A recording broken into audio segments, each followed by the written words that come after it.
When you own a luxury vehicle like this Porsche Cayenne GTS, protection isn't optional, it's essential. This brand new Porsche was protected with Xpel Stealth Paint Protection film, giving it that bold satin finish while providing serious impact resistance. Oh no, look at this damage.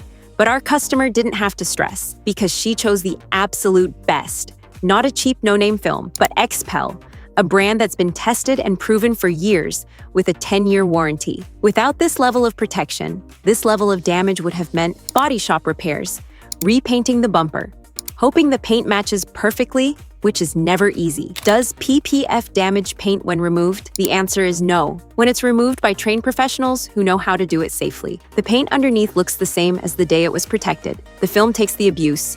The paint stays preserved. That's exactly what happened here. Our PPF absorbed the impact, protected the factory finish, and when it was time, we safely removed and reinstalled fresh film. No insurance, no repaint, no headaches. We reinstalled our premium paint protection film, and now it looks sleek, clean, and bold, like nothing ever happened. No insurance claim, no body shop, no repaint. Just proper protection done right the first time. Some people think paint protection film is expensive. Our customers understand it's long-term insurance for their paint, and this Porsche GTS, back on the road, fully protected, looking flawless.